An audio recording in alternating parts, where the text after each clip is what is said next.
Well, good morning, everyone. It's been a little while, and I hope that you had a great Easter if you celebrate Easter, and if you don't celebrate Easter, I hope you had a wonderful weekend. I know you probably heard a lot of messages yesterday, and the passage that's mostly used for Easter service is so familiar that sometimes we can just skip right over it, but I had a few thoughts that I wanted to share with you that might give you an opportunity to consider that familiar story in a little bit different way. The story is where it's early in the morning. It's from the book of John, and it's early in the morning, and Mary Magdalene goes to the tomb, and she discovers that the rock has been rolled away, and she sees this vision of these two angel figures, and there's no one in the tomb. The body's gone. Jesus's body is gone, and she's just stunned and terrified. And so she gets two of the disciples, and they come back, and then they leave, and Mary's just distraught and crying, and she just frantically trying to find where she can find the body. And this person asked her why she's crying, and so she said, she thought it was the gardener, and she said, if you have the body, please give it to me and I'll take it away. And then it was Jesus, who she had not recognized, and he said, Mary. So when he said her name, she recognized him, and she was so excited, and of course she wanted to reach out and I'm sure give him a big old hug. And he said, don't touch me. This is not over. I haven't ascended yet, and in other words, don't hold me back, but go tell the others that you have seen me. So I wanted to give you a little backstory information on one of the reasons that they would have been so terrified to find the empty tomb. You see, in the first century Mediterranean culture, in that Hebrew faith, death was not just a 1-minute thing. It wasn't like you were alive and then you died and then that was the end of it. Death for them, when you cease to breathe, that began a process of dying. And so they would lay the body in a tomb, and the tomb would stay there. The body would stay in the tomb for a year. And they believed that it took about a year for the body to decompose. And as the body decomposed, it was their understanding that that was a purifying process. They believed that the sins and our brokenness are embedded in the flesh.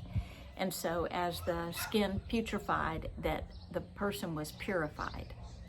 And they believed that the essence of a person was in their bones. You might have heard the expression, I just feel it in my bones. They believed that the personality, the uniqueness of a person was in their bones. And so the family members, this would be a period of mourning for a year, and the family members and friends would go to the tomb daily and pray for the person. And so Mary would have gone there expecting to pray for Jesus, and then to find the empty tomb would have been shocking. At the end of this year-long decomposing process, then the tomb would be opened and the bones would be taken out, and then the bones would be put in a bone box, or you may have heard the expression ossuary. And these boxes sometimes look like a scroll box. Remember, they didn't have a Bible. They pulled their sacred readings out of a scroll box. And so these boxes would be about as wide as a thigh bone.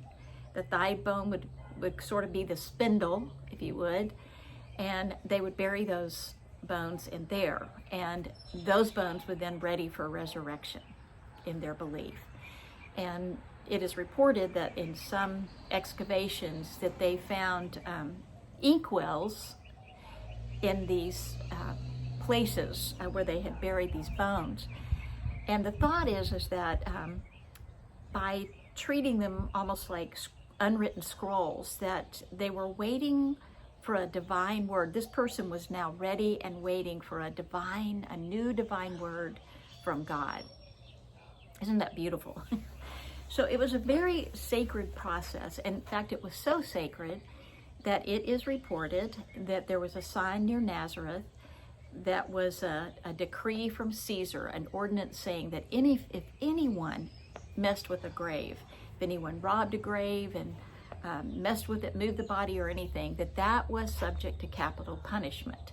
And capital punishment, meant death. Now, one more little interesting just trivia about that even if a person was executed for a crime, their body was then put in a tomb that was controlled by the state. And at the end of that decomposing period, then their bones were released to their family members, and the sentence was pronounced complete, the punishment sentence. So it was kind of remarkable that Jesus was given this, they allowed this man to offer his tomb. So you can see, if you understand that this process was so sacred, why it would be terrifying to find that the body was not there. For one thing, the disciples, if anyone even thought that they had stolen the body, that would be, they would be liable for punishment, and that would be terrifying for them. But the other thing is that what it meant is that this process of purification had been interrupted. And they believed that this process of purification was what God wanted. And so by God intervening and interrupting this process and raising Jesus, for one thing, we know from everything that we have read that Jesus was considered sinless, which means that he was never separated from who he knew himself to be and knew himself to belong to. So we can understand it with Jesus, but it also shows us that God does not require this sort of sacrificial purification process. God was saying no, that death does not have the last word, that love and life always have the last word. And so it kind of blows away that atonement theory that Jesus had to pay some sort of price, because God intervened and said no. What Jesus was doing by his birth and life and death and resurrection and ascension and the gift of the Holy Spirit was embodying the Christ power of love and reattaching us to that original goodness of creation, that poem of creation. Remember that I talk about all the time. But that really is good news, and it's a different way than maybe you have heard of it before. But there's anthropologists and scholars who have studied through archaeology and through the history and the writings, and they have discovered that there were these customs. And as we know these customs, then we can understand the context of the words that are written in a little bit better. Now, Mary, of course, was so relieved to find Jesus, and she probably just wanted things to get back to normal. And I know that word normal is such a hot button for us now, because after a year or more of things seeming so abnormal, we want nothing more than to be back to normal. And the church that I was with yesterday, they wanted nothing more than to go back to their campus and for everything to be normal. But of course, it was a rebuilt room. They were in the fellowship hall, and they had to wear masks and could only sit in every other pew, and it was anything but normal. But they were discovering that there is a new normal. And what I'd like to say in encouragement is that what Jesus was saying to Mary, don't hold on to me. He was communicating to her that what was going on was bigger than just the two of them in that very chronological moment, that this is a cosmic thing that is happening.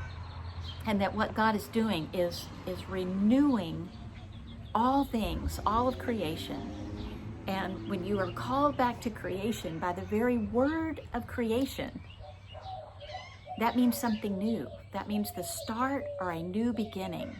And so that what is God is speaking into our lives through the power of Christ's love is that we are called to remember back to creation, to go forward in something new, to be willing just like the universe is expanding, to be willing to expand our hearts and our minds and our very beings to the power of God at work, and to participate in being that power of love in the world. And I think that is good news to celebrate, not just on Easter Sunday, but every day.